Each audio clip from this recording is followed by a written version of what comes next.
Hi, I'm Brad Rexley, former Vice President for Disney's Epcot theme park, and you're listening to the Coaster Challenge podcast. Hi there, I'm Lee Cockrell. I'm the former Executive Vice President of Walt Disney World, and Mickey Mouse was my boss. And you're listening to the Coaster Challenge podcast.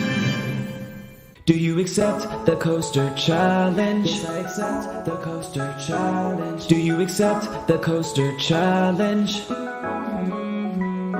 Coaster Challenge podcast is here. It's time to face your fears. Get that theme park therapy and let us both your Coaster Challenge podcast is here. Your fear can disappear. We know that theme park therapy can dry up all your tears. Do you accept the Coaster Challenge? Yes, I accept the Coaster Challenge. Do you accept the Coaster Challenge? We accept because you know we're not average. You're listening to the Coaster Challenge podcast. A journey where people become fearful to fearless, all from riding roller coasters. So please secure your hats and glasses and keep your hands and arms inside the podcast. It's time to accept the Coaster Challenge with your host, Kim Dykes. Hi, this is Kim with the Coaster Challenge podcast, and today I have a very special guest. I'm happy to sit down and talk with Jefferson Richardson, a very creative graphic designer and photographer. Andrew, our executive producer, will be joining us today as well.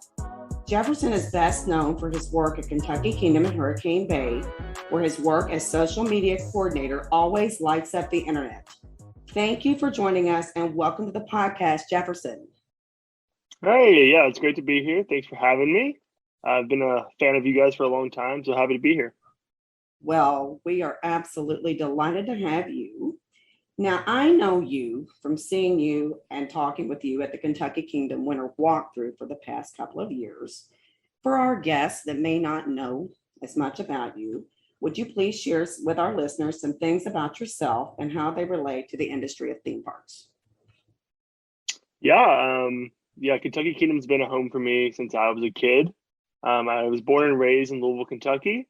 Obviously went to the park whenever it was Six Flags, and that's one of my early childhoods. I spent with my little sisters, my grandmother, my mom had season passes, so it's very close to home, and it's a dream to be able to work in a place where you grew up and a place where you love.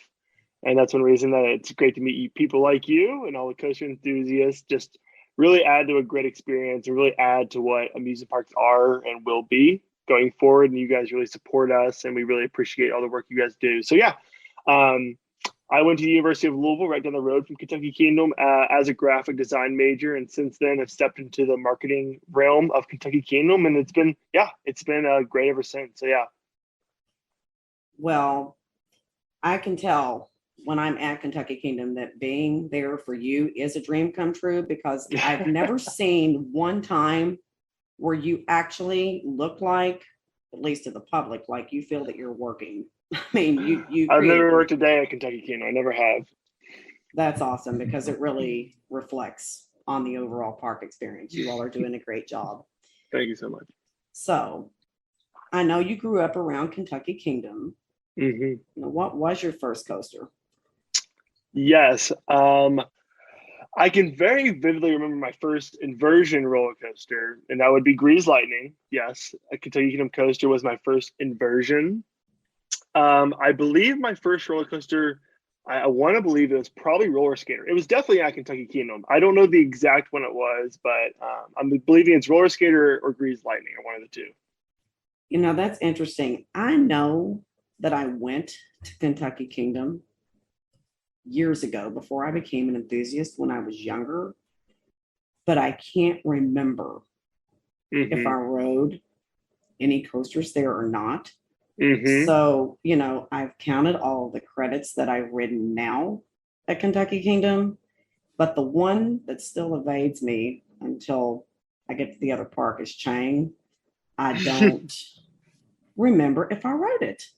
Oh, really? Chang was great when it was at Kentucky Kingdom. I remember that super well. Oh, it was a beautiful ride, beautiful placement. It was a fantastic ride. Missed a good one. I can't remember it. The first one I remember was from Kings Island. Okay, so of all of the coasters you've ridden over the years, what was the one that scared you the most? Yeah, I actually have a few on my list. I can remember, again, my first inversion I ever rode was Grease Lightning. And one thing I haven't shared with many people is you guys, obviously, your podcast attests to this, but as a child, I suffered from a lot of anxiety. And I was very afraid, like, you would never catch me on a roller coaster either, especially as a kid. But again, roller coasters, what is my first big conquer of my fear. And I remember that first inversion of a flat ride. And I was like, man, I never could do a roller coaster. Like, this is it. Like, I rode Enterprise and I was freaking out, terrifying. And it probably took me like a few years to ever even get on a roller coaster when I was at Kentucky Kingdom. And I remember sitting in the seat of Grease Lightning for the very first time. And I remember sweaty, your hands feel gross. You just like, you sit down and you're like, okay, I'm going to get back up. I want to get back up. I want to get out. Like, let me out. But then, like, once they start counting down, you're like, it's too late, is when you're like, well, it's too late. Let's see what happens from here. And that first time, I remember going upside down, and the shuttle loop was so powerful, just around that perfect circle. It was just an incredible experience. And then the crazy thing is, like, okay, I went upside down, and on that shuttle loop, you start going backwards, and you're like, oh no, now you have to do it backwards. But that was the first real scary roller coaster moment I ever had. And from then on, I mean, obviously T2 just became more inversions, higher. I remember the first time riding Top Thrill with my family, waiting that long. The line is what makes it the most scary part. Just sitting there, you walk under the queue, you're looking at all these rides, but that would be the scariest moment. You did far better, I think, than I did early on facing fear. For the longest time, even after I started riding, I rode with my eyes closed. I don't remember when I finally did as well. I know my first inverted coaster was King Cobra. It was Vortex. Then I rode King Cobra. But I rode with my eyes closed forever. And then when I finally made myself open my eyes, it's like, oh my gosh, what have you been missing? And I get what you're saying about Top Thrill Dragster. That was my scariest coaster. But the odd thing with me, I was not afraid at all going through the line.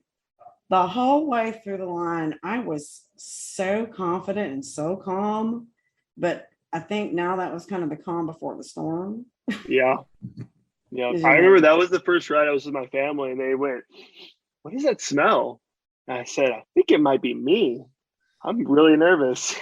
I understand. And I was like, that's how you know you're scared, when you're a little kid and they say, what's that smell? And it's you, because you're terrified of the ride. That's when you know you're really about to feel something. Andrew and I have a story we can share with you later about smells as well. Maybe that's why that smell happened. Maybe that's what it was. That might be exactly what happened right there. But anyway, my fear kicked in when I sat down in the seat on Dragster. All right, get intensified. That's when it all hit me. And of course, then after that, I just had to ride until the fear was gone. And that's right. That took a few times. That was another hurdle finally conquered. All right. So you talked about going through the line queue. Mm-hmm. How were you feeling when you approached the station, those scarier coasters? Oh, yeah. I mean, like I said, the smell, the heart racing, the sweatiness, the dripping. It's a hot day when you're in the amusement park as well. You're a little dehydrated. You haven't ate much. Your stomach is already turning from the funnel cake you ate in line. All those feelings coming together. And it's kind of like the last resort when you get up to the final bar and you're the next person in line. And then the empty train pulls up and you're like, this is my decision. I've waited this long. Do you get on? Do you walk through to the exit? And I was like, this is going to be tough. And I sat down and you're just like, you know what? Just send it. Don't think about it. Just send it. So the funny thing was that when I rode Dragster for the first time, I did like the parent swap when I was a kid. And I was like, my dad probably won't be able to ride because I'm not going to want to ride this again. But right when he came back to the station, I was like, we're swapping. We're riding it again. So it's that gratification right after riding. I did. Oh, we can do that again. I don't even remember the first time. I have to ride it again. that is such a common thread amongst all enthusiast friends that I've talked to, is that seems to be the overwhelming response was, hey, now I need to do it again. Yep. And I remember specifically for me on Dragster, you talked about the dry mouth, the cotton mouth. I was like, why I can't breathe? Yep. Just sitting there in the seat, all of a sudden I felt this overwhelming thirst. And, the whole again thing was, okay, I'm going to have to keep doing this until all of that disappears. And then it's, then it's just fun after that. That's right. So when you got off of the coaster, how did you feel? Oh, it was a great conquered something that you were terrified to do. It's like the relief of after we talked about public speaking. It's like once you're done, you just get to it's over. But it's one of those things that you're once you're done, it's you want to do it again. At first you're kind of not sure how to feel, but then once you sit there and you really process what you just went through, you're I need to get on that again. I need to figure out how to continue this, keep doing that. I like that. One of the things that's inadvertently happened for me too is, going through the process of that feeling when you get off of that ride and you've overcome that fear, little by little, it's trickled into other aspects of my life, and I didn't even realize it was happening until it happened, because, people asked, how have you lost all that weight? And it comes down to one thing. And I had to really think about it. It's mind control. If you can control your fear, that's all in your mind. That's all it is. If you can get control of your fear, then you can control your mind in every other situation. 100%. I agree with that. That comes your way. Kim, I've heard you talk about this before, and perhaps this is true for some people, maybe yourself, controlling the fear. But for me, and maybe this is semantics, I don't think it's so much about controlling fear. For me, having conquered fear, like how Jefferson's talking about, we all have our first coasters and ones we're scared of the most, and we've all talked about that. And once we do that, once we conquer the fears in those big ways with that big coaster, big ride, for me, since doing that years ago, the fear doesn't come into play. Now, as I've talked about on the podcast and various interviews, I very strongly believe that fear is not just a binary, it's on or off. It's over time, like a muscle, as you face fear more and more, as you train your mind that the situation, which could be scary, a ride, in fact, gives you quite the opposite, the adrenaline, the endorphins, the positivity, the fun, that your mind is able to not necessarily go to that worst possible conclusion automatically like it would for most people. And if you do that more and more and more, it gets easier. And for me, it's gotten to the point where it's not a control thing. It's just automatic. I 100% agree with that, because, thinking about what you just said, that's completely what's happened for us over time. Yeah. Perfect example. We did Falcon's Fury when we were down in Florida over spring break. And it just seems so surreal that just a year ago, I got back on Kings Island's drop tower for the first time after a horrific experience over 20 years ago. The first time I rode Kings Island's drop tower, I had really had no experience on anything other than Vortex, and I just jumped off of it. I jumped on it, and I had to go sit down after riding it. It just really wasn't a good experience. Well, we went to ride Falcon's Fury at Busch Gardens, Tampa this year over spring break. We got all the way to the top. And my son looked at me and he said, "It feels like I should be afraid, but I'm not." I said, "You know what? I was up here thinking the same thing. Let's fly." We just hung like Superman and dropped. And so it was right after that. I've always avoided sky coasters. For some reason, that's been a fear of mine, sky coasters. I've done slingshots, but no sky coasters. So when we went to Indiana Beach on opening day, I saw the sky coaster and I'm like, you know what? if you could go to the top of Falcon's Fury and just drop like it was no big deal, there's absolutely not one reason you can't get up there and do that sky coaster. And I went up there, just let go. There was no fear left. So what Andrew said is spot on. It's just still surreal to me because it seems like the fear should be there and it's not. Yeah, I talking of the Kings Island drop tower, that was one ride that I had not ridden my entire life. And every time I've actually tried to get on it 3 times. And first time I got on it, lightning legit struck. And they closed it for weather delay. I was the only person on the ride. Like, me and my family got on, lightning struck, weather. And I was like, well, that's my sign. I shouldn't ride it. The next time I got on, they had to evac it before I could get on it. And I was like, it's just not meant to be. Not meant to be. I was feeding into my my superstitious. But last year, for the very first time I sat down and I got on it, I was like, let's ride this thing. And I got done and I got to the top and I was like, nah, not that bad. I read it for the first time last year. And it wasn't as bad. I know I'm not very scared of drop towers anymore. I don't think there's any amusement park rides I'm really scared of anymore after finally conquering that fear. Okay, so thinking back to, those first scary coaster rides, what impacts would you say that it's had on your life going forward? Getting on roller coasters, the impact it's had on my life is, like I said a little bit, I had terrible anxiety as a kid. I was afraid to jump off the edge into a pool. Like, there was not really a fear. Like, I remember going to see counseling therapists just to figure out why I was so afraid of things, which later in my life, I don't think I would attribute directly to roller coasters, but definitely that was the first step that I took to overcome fear. And it wasn't like it was maybe more of a subliminal message.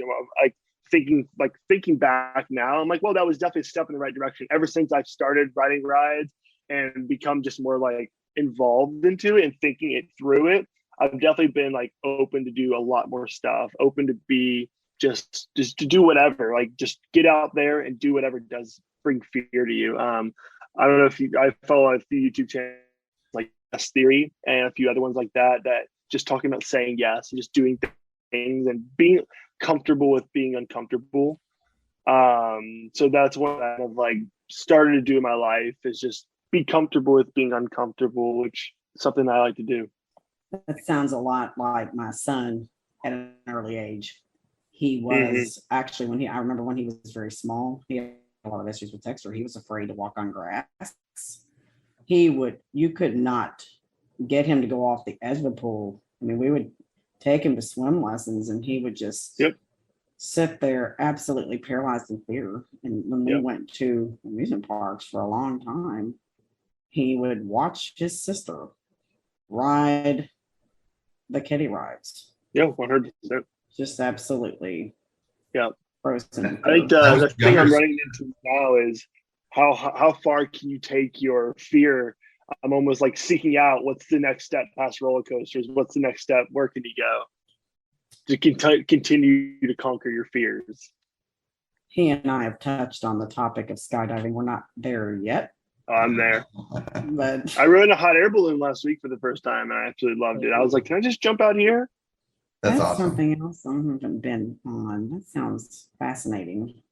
Well, you might see the Kentucky Kingdom balloon at Kentucky Kingdom this summer. So I don't know. Maybe I'll ask if they can take you away, and then I'll ask. Oh, I'd love it. Thank you.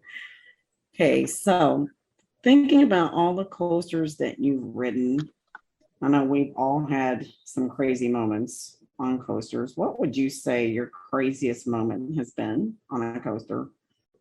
I would say one thing for me is the surprise of a roller coaster, surprise of an experience. So one thing that I will not do is I don't watch POVs before I ride a ride. I'll watch one maybe after, but I'm very much like, I want to be surprised. I want to know nothing going into it.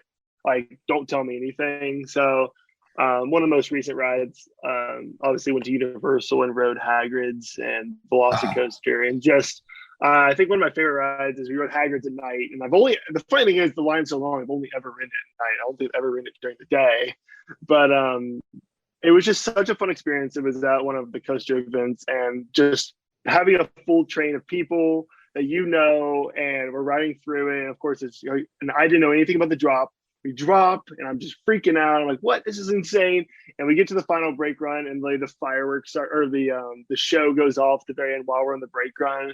I was just like, perfect ending to what a wonderful trip. So I would say that's probably I wouldn't say crazy moment, just a very blissful roller coaster, like happy moment that I share. And that park is incredible as well. So that's probably not crazy. I've ridden T3 30 times. That's crazy, but that was bliss.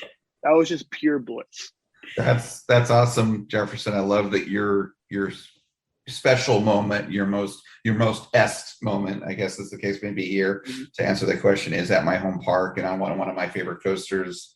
It's funny, David and I, we're both here. David's here visiting in Florida right now, and we had a friend of ours and a friend of the show, and someone more than just a friend to the other co-host of the show, Jenna, her fiance, Mike. He happened to be able to come out here because of his work for a few days and have a few days off. And he's never been any of the Florida parks. He's a coaster enthusiast. He was a guest in our first season, Mike Pass. And we took him to Universal on this past Saturday and the whole day. And another local friend of ours and another friend of the show and guest here in the second season, I'm sure person you know very well, Tim Holleran, president of Coaster Crew, who's a great friend and great, awesome guy. He joined us for the day. We had a wonderful day. Awesome. And we go on to Hagrid's, and he'd never been on Hagrid's. And I always ask when I have someone new at Hagrid's, we're on the line, I say, have you been on this coaster? No. Do you know anything about it? Have you watched the POV? No. And so Mike said no. And I'm like, I grimace and I snicker. And so then I sat next to him. We sat together on the ride. And when we got in that backward section into the cave there, effectively, and I was looking over at him, just waiting and waiting and waiting. Only thing I wish that was different about that ride for a situation like that, if it was a little bit less dark, I get it because it's the theme. But I saw him and the surprise and everything. And I love being able to surprise people. Yeah. It's such a great moment. And I actually didn't know. I went to Busch Garden Williamsburg. And I didn't know Verbolten had anything like that as well. And I was just like, I didn't know this existed in other places, but such a great element. I just love the surprise. The surprise of it's fantastic. For sure. Speaking of surprises, that was one of my surprise coasters I was getting ready to mention as well. From 2021, I had never seen a POV of Verbolten at Busch Gardens Williamsburg. And wow, that was one of my favorite coasters of that trip. Another one too that was nice that I'd never heard of, never seen a POV or anything, was Powder Cake at Silver City. Don't say anything, Kim, because I'm going. David and I actually, neither of us have been. Okay. Speaking of, so we're going in a few weeks. So because of recency, don't say what it is. You can talk about what it is, but don't. I'll just say, I mean, it's absolutely fantastic. Yeah, I've heard that. It was one of the dark horse coasters of the trip. I absolutely loved it. And speaking of POVs, I need to just stop watching POVs because I very highly underestimated Iron Gwazi. Oh yeah. Based on the POV. And it's my new number one. Yeah, I'm going to be down there soon to ride it. I didn't think you're going to love it. Top I velocity of course, I always see the drops and the promos, but I haven't watched POV, know nothing about it. So I'm excited to get down there. I'll probably be down there soon. Best night ride I've ever ridden. Yeah, no, you're going to love it. You're going to love it, Jefferson. And, it's funny you guys talking about POVs because, we're all enthusiasts here. I'm sure you guys as well. I've got a number of friends that they are the enthusiast plus they're trying to make a way for themselves, in the industry where they can be, just survive, be self-sufficient, not have a regular job. And they're YouTubers, and they're bloggers and they film POVs and I used to watch POVs more and I've stopped watching them for coasters that I've not been on yet because I want the surprise. And like, for example, today I did my annual pass preview for Guardians of the Galaxy Cosmic Rewind. Oh, yeah. And I kept seeing things on social media I'm like, no, David heard me last night. No, there's pictures of it. No. And so I avoided it as much as possible, and I was pretty successful, and it was great having that, first time moment, not knowing what's happened. Now I'm going to jump in here really quick because I'm on the studio side listening to your guys' conversation. There is one good thing about POVs that helped me, but have also helped other people like Logan Joyner from Coaster Kids. When you're somebody who was deeply afraid of riding roller coasters, the one thing that we were intrigued as we were studying what they were about, because some of us, especially those that have disorders like autism, ADHD, they don't like the surprise. Right. They don't. That's something that Jeff Joyner had mentioned in season 1 when you interviewed him. Is that there are some people out there, they don't like the surprise. They need to be educated. And that was me at my time with my Tourette's. It was like, what helped me get on those coasters was I needed to see what was I expecting. And even though that I'm watching the video, but when I actually got on that coaster and experienced it and felt the drops, felt the G-force, felt all the different from the inversions, that really helped surprise me still, because I wasn't expecting how I felt when I went through those inversions or went through that launch. You can see it on the video, but it doesn't give you that feeling. So for some people out there, there are some good things that POVs do, but I do agree with you all said. When you become an enthusiast and you want that exciting thrill still, you don't want to watch them anymore, because you want that extra thrill still, because you've already gone through in the past that made you an enthusiast. Oh yeah, no, thanks for that point, David. And to be clear, I think POVs are great, and for some people they are critical. I mean, one of our guests late on in the first season, Jason Ginsburg, the founder and creator of Fake Theme Park, he's not a coaster guy, even though he was posting all about parks. But some of the coasters he's gone on, or even something like Forbidden Journey, which intimidated him, he watched the POVs of, and that allowed, before going on the rides, and that allowed him to enjoy them and not be just freaked out and scared, and that's totally understandable. I'm glad that that's there as a service, if you will. But for those of us, who've conquered our fears, like we're talking here, it's great to be able to avoid the POVs initially, so that you can have that wonder, that sense of wonder, which I got to tell you, I'm not going to spoil it to the point here, but I had a great sense of wonder today on my first ride of Guardians Galaxy Cosmic Rewind. It's a fantastic and fun coaster, and it's just got that fun zeal to it. But yeah, I mean, I think it's a kind of interesting discussion. We haven't really talked about this much on the podcast with other guests about the kind of binary kind of pluses and minuses of POVs. But also you guys mentioned you don't know the forces. And so one of the things I also don't like to watch POVs is they create expectations of, oh, that ride doesn't look that good. Like Iron Glossy, I watched the concept POV of it, because that I will watch. I just won't watch the actual recorded POV. And Iron Glossy didn't look like anything special, but oh my gosh, it's my number one RMC. So. And I can definitely relate to this side of the POV opinion also, based on my son. Jay doesn't need, to rely on the POVs as much now as he used to. Right. But back when he was really trapped with fear, like a very big hurdle for him to cross was Top Thrill Dragster. And he had studied that POV so many times. And it actually helped me when I was in the seat and I was scared to death. I'm like, okay, Jay, I need you. Tell me when we're going to launch, because I didn't think I was going to need that until we were there in that seat.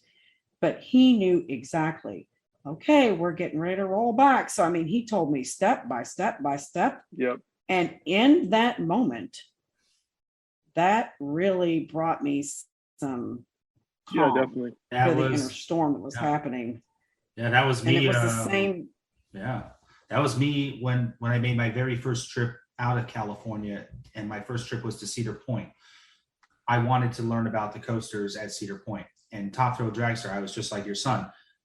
I had to watch Top Thrill Dragster's POV several times in different angles, from outside POV to onboard POV. I wanted to get an idea of timing, like when's it going to launch? What's the process steps? How long does it take to get up to the top? How many seconds do you have at the top? What does it look like, feel like turning? And then it was like, Yeah, and exactly like I said, you can time it right, but how it feels once you're on there is the surprise for me and like for Jay. That's what we said.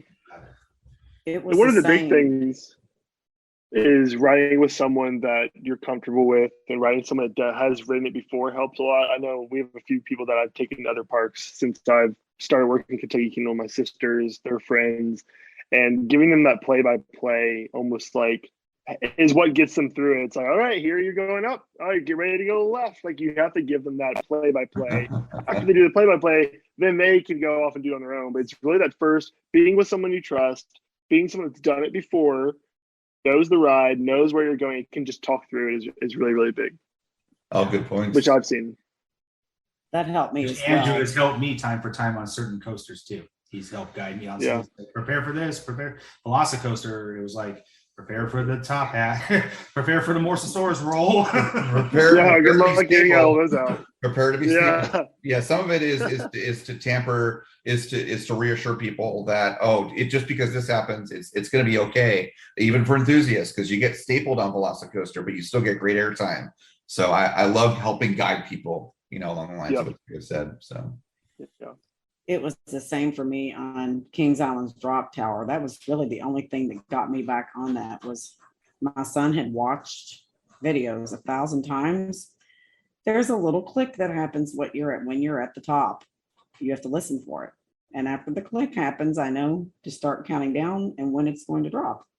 Mm-hmm. And I would not have known that had he not watched that video so many times. So that's what actually initially got me over my fear of getting back on drop towers.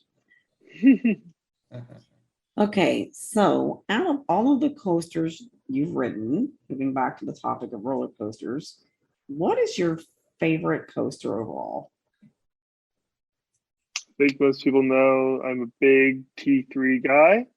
And I'm staying true to T3 is my favorite coaster.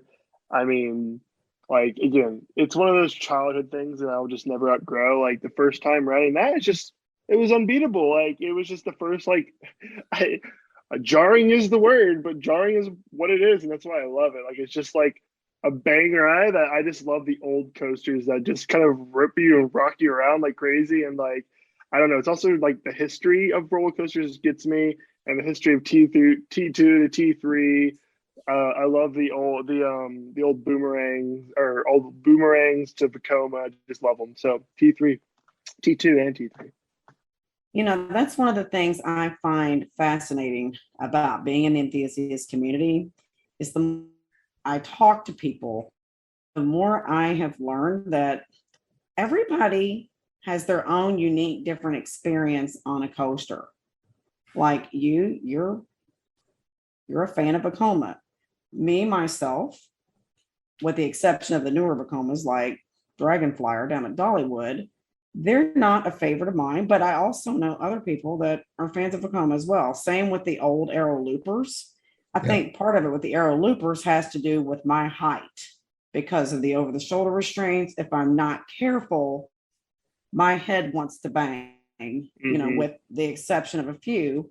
But I know other people that thoroughly enjoy those old Aero Loopers and want to ride them over and over again. So it's always interesting to me to listen to people that, particularly are fans of coasters that I don't like, to see what makes that experience a positive one for them. I think another thing about it is who you're riding with is huge for me. And so I love getting someone on T3 with me. It's never ridden it. I've loved getting on a ride with just any ride with someone that hasn't done it, but sharing T3 with someone. And honestly, it's sometimes like they're just like reaction of like, really? I'm like, yeah, like, was that not just insane? Like, yeah, but it was kind of painful. I'm like, yeah, but like kind of the point of it. Like, it's T3, it's terror to the third power. Like, terror isn't anything but a little pain, right?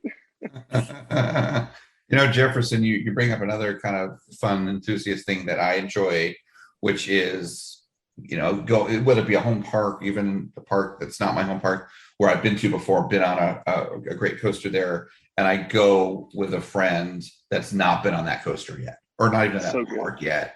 And sharing that, it's sort of that. It's one of the things I love. It's not just coasters and parks, movies, TV shows. There's David's been going through some rough times in his life, and so part of him being here in Orlando to getting away is going to parks. We're doing that certainly, and road trips, but also is laughing. And because I don't see him laughing a lot, I'm not to have like a serious moment here, but we were just talking to some friends last night about some great comedy movies, and there's one that he hasn't seen, highly inappropriate one. I won't even name the name of it. It's very, very not PC, but it's one of my favorites, Eddie Murphy, and I'm going to show it to him while he's here, and he's going to laugh.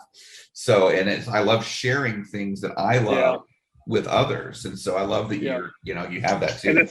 And the thing about a roller coaster versus a movie is, whenever I watch a movie, I'm like, you better catch what they're about to say. It's important later. With a roller coaster, there's no like missing the point. Like the point is the roller coaster. There's no like, oh, watch this part. It's a good part. It's like, no, like they're strapped in. Like you literally have a captive audience on what you're trying to show them, which is so great. So I'm very interested to hear your answer to this next question, because your favorite coaster, is a coaster that receives a lot of hate from a lot of people. So if T3 is your favorite coaster, what is your least favorite coaster? Obviously Velocicoaster. Oh, no.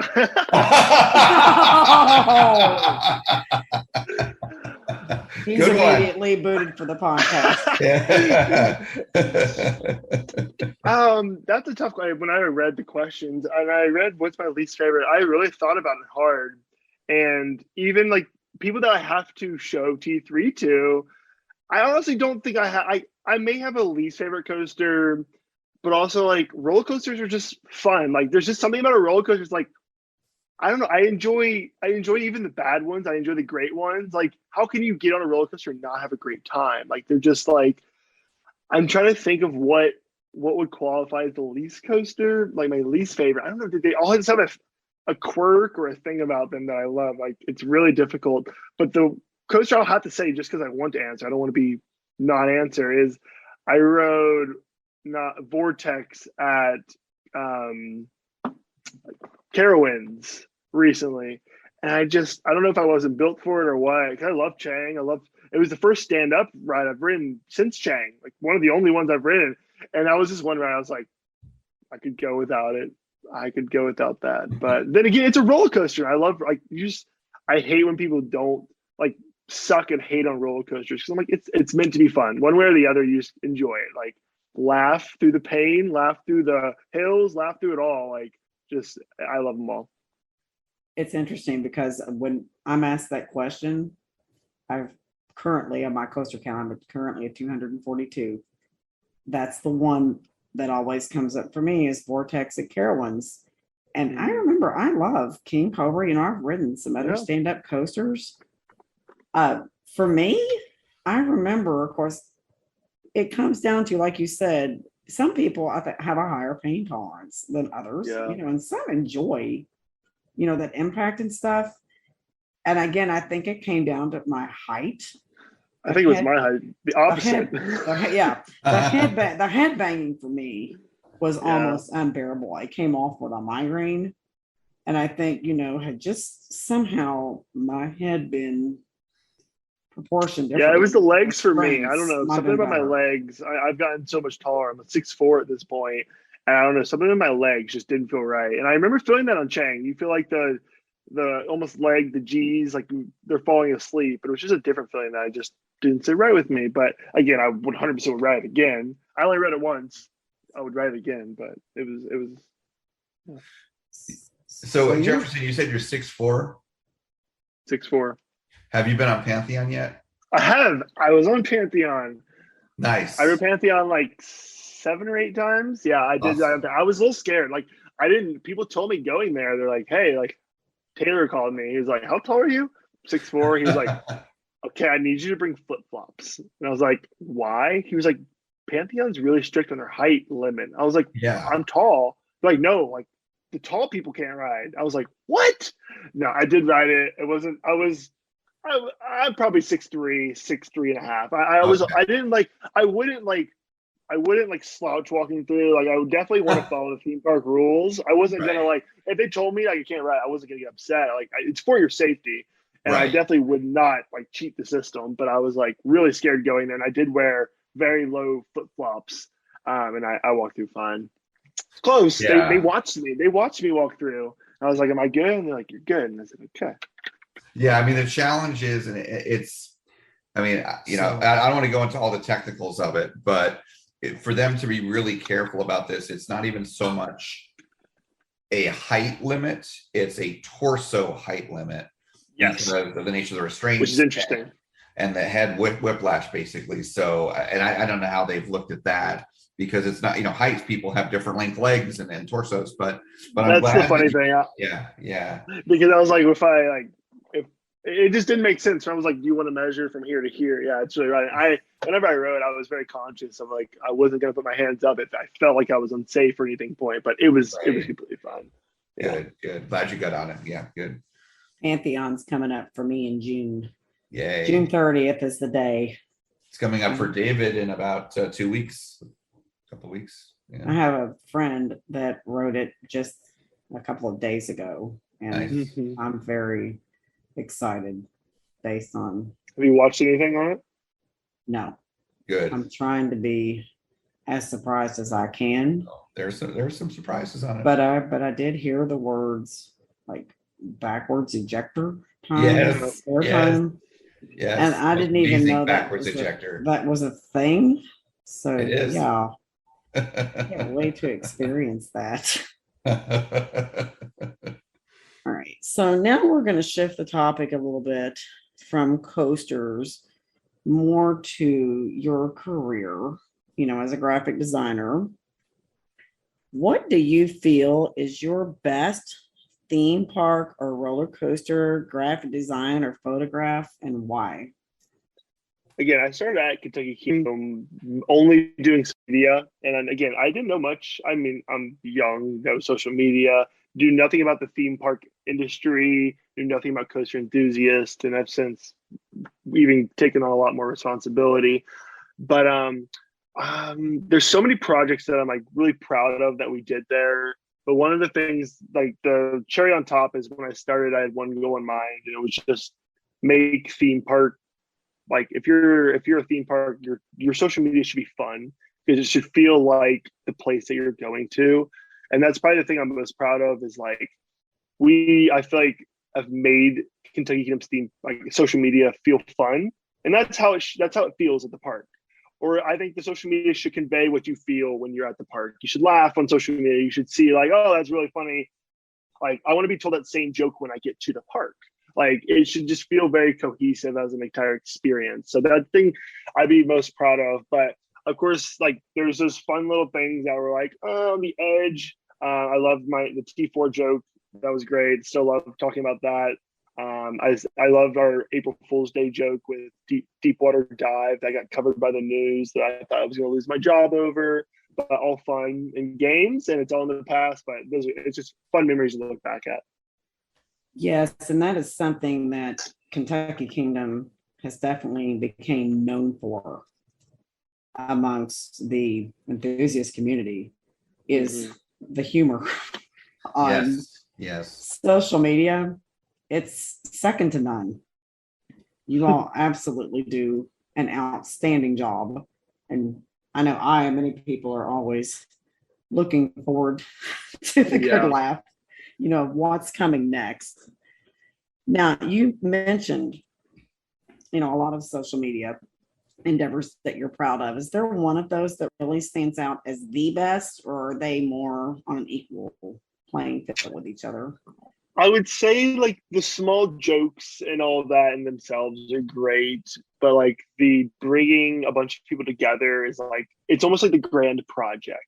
It's like the fact that like we could bring all these people together that enjoy the content was like the grand project. And like, there's a bunch of like small little things here and there that made one cohesive project. And I would say like the entire thing as a whole is probably my favorite thing. Like just the thing we've created is somewhat a monster. And I love that. Like I loved creating a small little monster and a disruptor for the time. So Jefferson, were you, I'm not trying to get you to be uncomfortable or anything, so to speak, but or were you central to creating this sort of cringe humor kind of style to what you guys are putting out there? Was that you?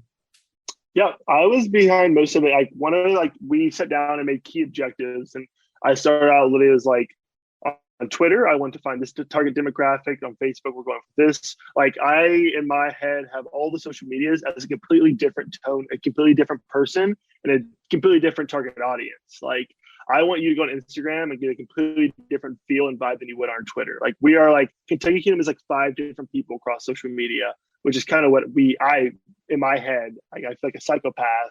I get like, I'm tweeting out like this guy, I feel like 5 different people. But like those are I really studied who was on each of these platforms and really had to think through like, what would this person like to see? What would that person like to see?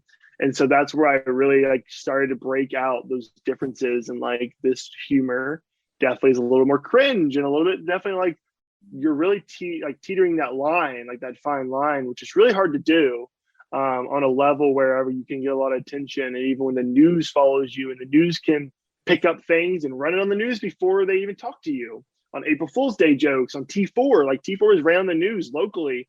It was a big deal. Like people thought we were getting a new Vacoma SLC, and that was my doing. I don't know if you've seen that video, but like I went into work that day like, this is my final day, and it was so definitely learned a lot of lessons. But yeah, like it is like it's a crazy mess. It's a monster, but like it's a beautiful monster, and I love what we've created. And the good thing is we've kind of I'm working on getting a bigger team that we can really help drive the goal and continue to do the work, because right now I feel like we're kind of missing the mark on social media a little bit, so I'm really working to get it back to what it was.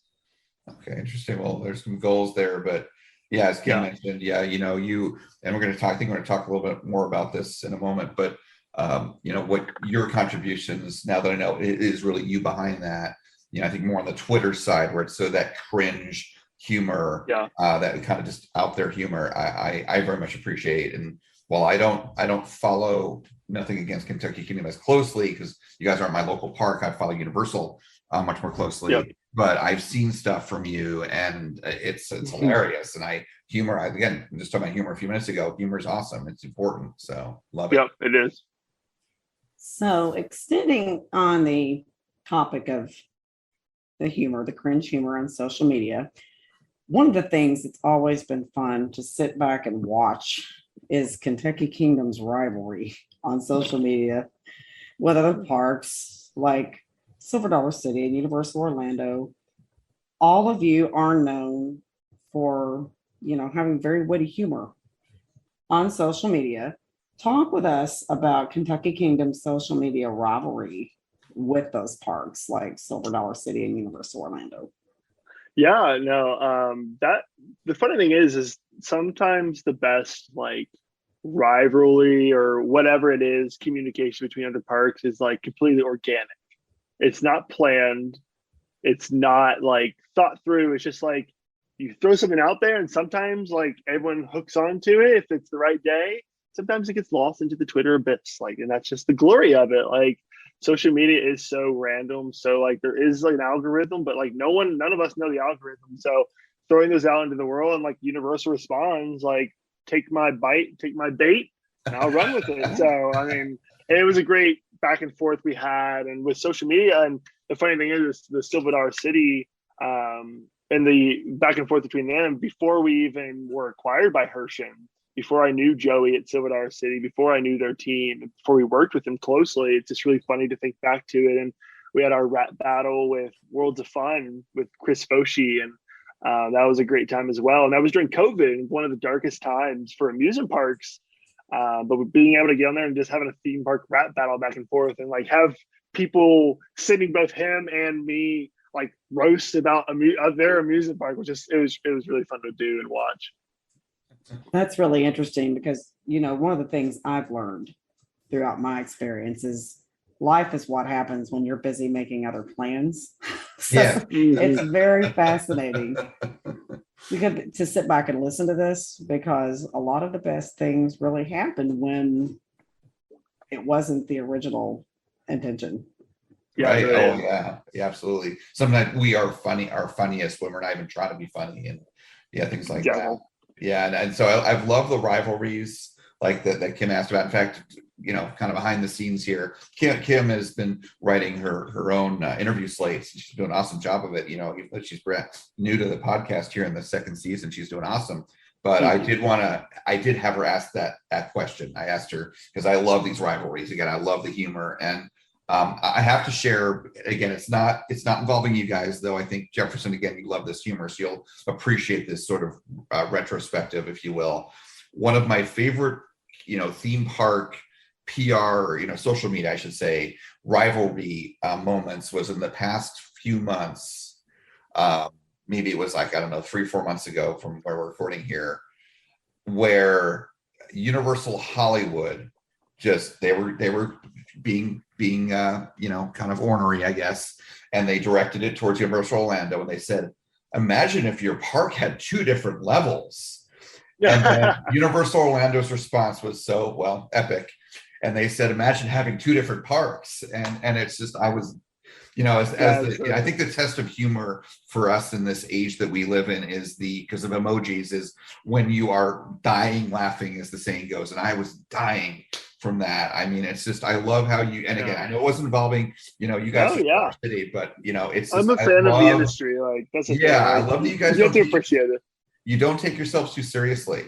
That's what I love about fake theme park. I mean, it's just, by the way, one thing, because I'm sure you know of fake theme park, right, Jefferson? You were familiar. Yeah, definitely. So I'm a big fan of theirs, and they've now retired. But Jason Ginsburg, again, I mentioned this earlier, was a guest in our first season. One of the things I asked him is, why have you never interacted directly with the social media teams, of the other parks, and kind of trying to get them going? And it just, he never want to go there. He just wanted to do his own thing, and he was trying to be respectful in all seriousness. And that's totally respectful, man, respect there. But I kind of wish he had maybe just taken a chance on that, maybe towards you or towards Solar City or Universal or whatnot. But I mean, because that could have been so epic, because he's such a brilliant comedian. But just bottom line is keep it going, because I love that stuff. Will do. Don't worry. A question I thought of while you were talking, you mentioned, before Kentucky Kingdom was owned by Hershend. That just made me think of, now Kentucky Kingdom is part of the Hershend chain. Do you have any word about annual passes that might be coming that would work at all Hershend parks? If you're not allowed to discuss that, it's okay. Yeah. I would not get my hopes up for a Hershend pass. As great as that is, like, with Hershend continuing to expand, and it's all completely different products. And that's one thing Hershend's very true to, is like, Kentucky Kingdom is not going to become Dollywood, and no one should expect that. Like, will Kentucky Kingdom become better and better? Yes, just like Dollywood's going to continue to grow, just like Silver City. I think with our properties spread out as they are, with how well we're all doing on ourselves, on our own, like, Kentucky Kingdom is very much the team it was originally. It's still its own standstill property. We still fend for ourselves, like Kentucky Kingdom, but also we have those resources. So it's like, but I wouldn't expect that. I could maybe see some partnerships. I think if you buy a pass to one, you may get a discounted ticket to the other, but I wouldn't expect a Hershend pass. No. Well, thank you for answering that, because I know that's a question that a lot of people have had since Kentucky Kingdom was purchased by Hershend. Yeah. And information that will be valuable for our listeners. No, don't worry. You can buy our season pass now. You don't have to wait for the Hershend pass. We'd love to have you this season. I have my season pass. I'm a gold pass holder. Mm-hmm. You like those free drinks? So yes, and I brought that cup to the park each time now. We're in good shape. Okay, so you were talking about a lot about your work on social media.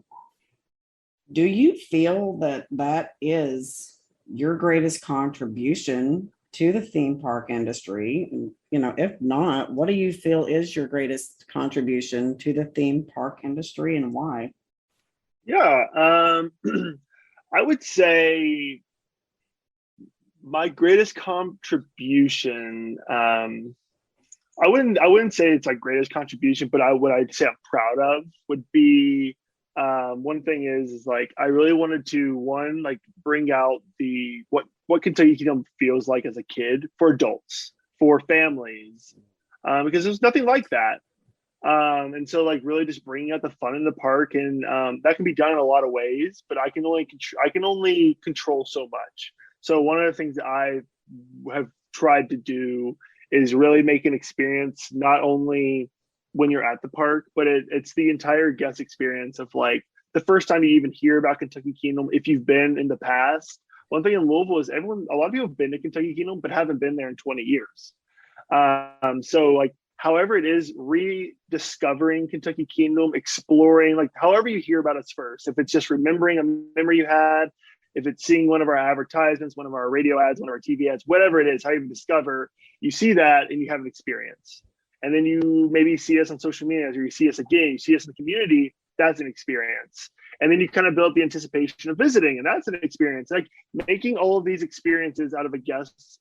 And then it's like you build up to like, you're finally going to visit, you're finally ready, you bought your ticket, you're planning on going, and you get there and you see the gate, and like you've already interacted, you've seen the social media, you've seen the advertisements, and you get to the park, and then you have that in-park experience, and like seeing the in-park signs that we put together, hearing the music that we've chosen, which is a great project on like the music theory of what you hear in the park, the experience, the rides.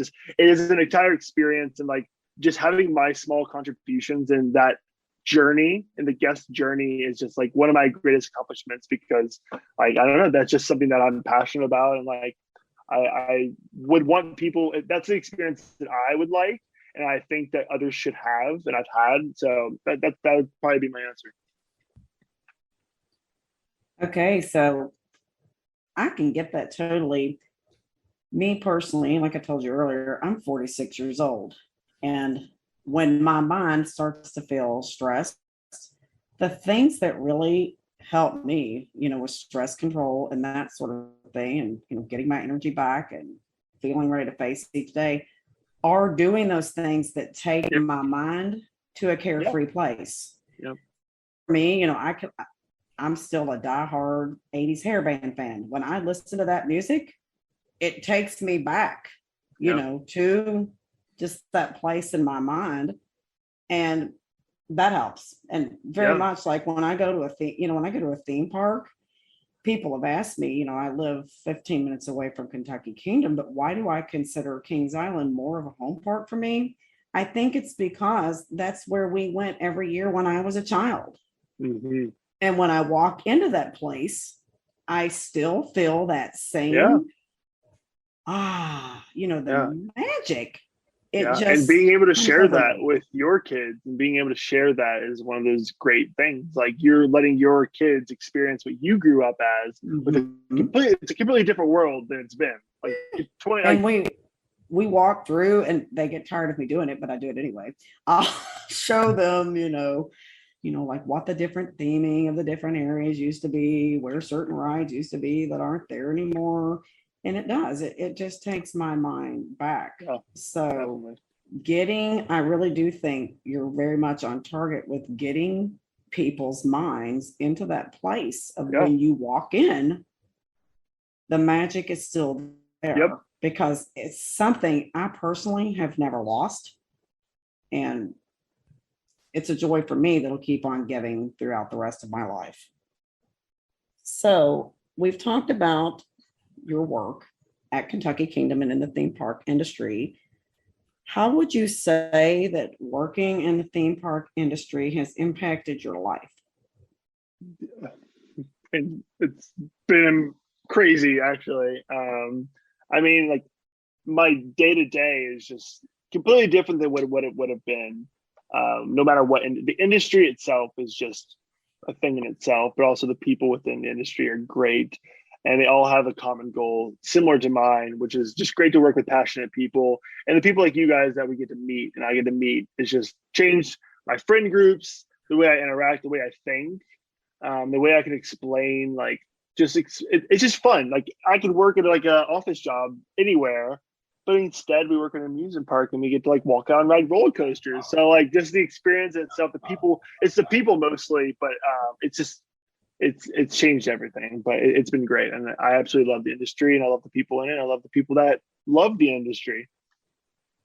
Now, you've talked about, how you've overcome fear throughout our conversation, and lots of changes that you've been through on your professional journey. What advice would you be able to give to our listeners who might be on the threshold of conquering fear or, getting ready to make a big change in their own life? Yeah. I think the biggest thing is just getting out there and putting your foot in a door, getting out there and just doing something towards the right direction. Like, that's really the key. It's like, the funny thing is, going back to our industry, it's like majority of the people that I work with that are above me, below me, wherever they are, they started out serving food, operating rides, and now they're the general manager of parks. They're the president of parks. They're the marketing director of parks. Like, just getting your foot in the right direction is the most important thing, which starts with, like, obviously figuring out what you want to do. But also, one thing that I always tell everyone is you're not going to know what you want to do until you know what you don't want to do. So that's another very key thing. It's like, if you don't know what you don't want, how are you going to know what you do want? So, I mean, even if you aren't going the right way, you'll eventually get there one way or the other. It doesn't matter how old you are when you are. As long as you get there and you're happy, that's the key to success. Okay. I love that. I love that, Jefferson. Both of those, but especially the first one, because that one is actually very much related to anxiety. And I see this in people all the time. I've got a lot, not to necessarily get ageist or anything, but, kind of like, you're talking sort of about life experience. I have a lot of younger friends, people in their 20s, and they don't have as much experience as some of us here. And they're very anxious about, how am I going to do this? How am I going to get there? How am I going to do this? And they have a goal. They have an ultimate goal in mind. And they're like, I don't even know how to get there. There's so much that has to happen between now and then. And what I try to tell them is, like, the analogy I use is life in this way is like a set of dominoes. And, there's a number of things that are going to happen. I can't tell you which ones and necessarily what order, but, roughly speaking, this, and this, and this, and maybe this, or maybe this is going to happen. It's going to need to happen for you to get there. And yes, it is anxiety provoking in the biggest way to think about, oh my gosh, getting all of that done. But the thing to do is to focus on one at a time. And again, some of these things are very linear. This is going to happen before this, before this, before. So just think about, like, dominoes, is focus on the nearest goal, the kind of the closest to where you're at. And that's great to celebrate. It's always great to celebrate accomplishments too. You accomplish that, great, celebrate. You've gotten one step closer. This is like what you're saying. And then you can focus on that next domino and the next domino. And that helps reduce anxiety, number one, but it also helps maximize the likelihood of success of reaching that ultimate end goal. So I love that advice. It's fantastic. Absolutely. And I was just having this conversation the other day with someone else. One of the things I've discovered, you talked about, taking that first small step, particularly, into the amusement park or, coaster community, is, of course, there's going to be negative people anywhere you go, but there's a positive energy in my friend circle that's just contagious. And I mean, once I got my foot in the door, just as far as socially, little by little, people started bringing me out of my shell. And here I am on a podcast. And I was talking with someone else the other day that shared a very similar story. When they first started, they were just not a people person at all.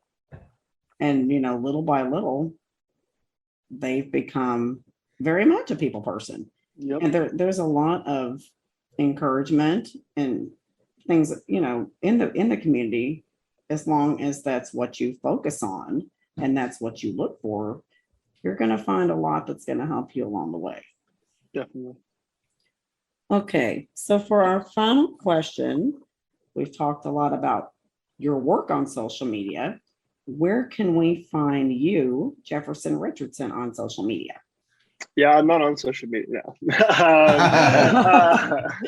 No, I mean, of course, like we said, everyone can find me at Kentucky Kingdom, always behind that, but also J Richardson 1 on Twitter, think it's Richardson_Jefferson_. I need to fix that on Instagram. Feel free to follow me, LinkedIn, Jefferson Richardson. Anywhere you find me, message me. You'll see me in the park. I'm running around. I'm the tall guy with the camera usually. Ask me a question. Ask me to hop on T3. Ask me to do whatever. I'll be happy to do so. But yeah, that's where you can find me. All right. Well, it's been an honor and a pleasure speaking with you today. Thank you so much. Yeah, thank you for taking time to be our guest on the podcast. I really enjoyed this. Yeah, it was great. Thank you guys so much. I'm glad I finally got time and we were able to get this pulled together. It's been great. Us too. Thank you. Thank you. If you enjoyed today's episode, be sure to like and subscribe wherever you get your podcasts. And if you want to see more of us, we upload every Friday. And check us out on Facebook, Instagram, Twitter, YouTube, all at Coaster Challenge. Links are in the description below. Thanks for joining us here today.